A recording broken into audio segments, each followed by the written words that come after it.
Now we are going to study a new word, alloying.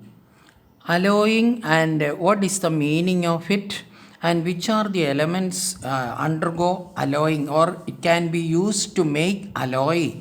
And other thing is that you are going to write few important chemical equation by listening to the statement. If you get correct equation balanced, and you are very good in language of chemistry. This is why we spend a lot of time to learn language of chemistry. Don't look in the textbook or in the video and write the equation. You listen to the audio and write the equation, balance it. After that you can check the video or the textbook. The textbook will be more clear, so that in video if the letters and all if sometimes may not be clear. Therefore, today you are going to write in this video two important equations. I will give you the statement when I am explaining. That time you listen and listen to the video, and then only you write the equation also. Don't refer the textbook before that. Alloying. Have you ever noticed that some articles like a pair of scissors, blades, and utensils do not get rusted at all? That is, we are going to study the reason why it is not getting rusted, the scissors, blade, utensils, etc.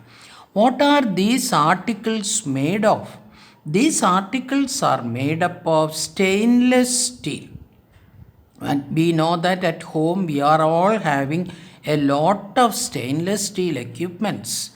That means here for the tiffin box and the plates and the utensils that we use, everything in the kitchen. About 50% of the utensils are mainly stainless steel. Stainless steel is a special substance which is made up by mixing some carbon and metals like chromium, manganese, and magnesium with iron. This point you should know. Which are the elements added along with iron to make stainless steel?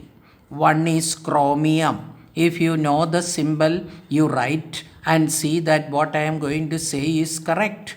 Chromium, manganese, magnesium. All of you write the symbols in your notebook. I'll give you the answer later. And iron also, the symbol. The process of mixing metals or non-metals is called alloying. That is, the process of mixing metals or non-metals is called alloying. That is the definition.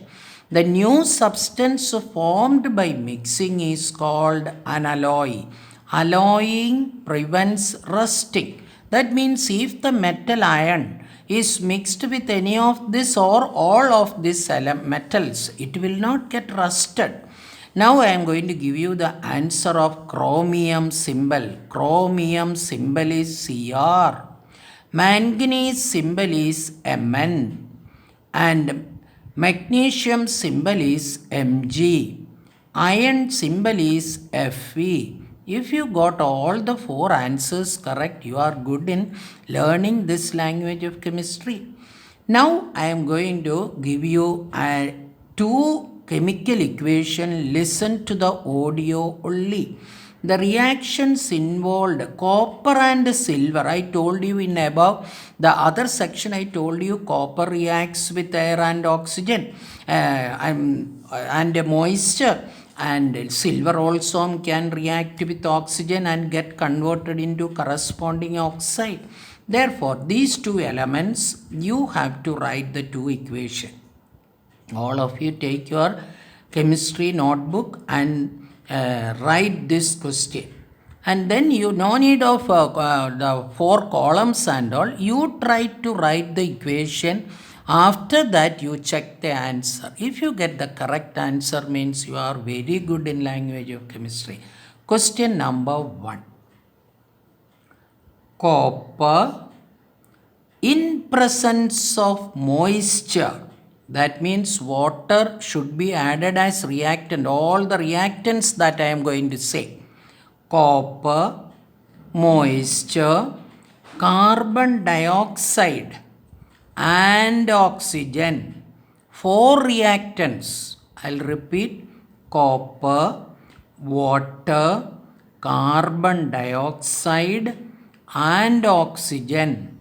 4 reactants react together and forms cupric hydroxide, one product, and cupric carbonate.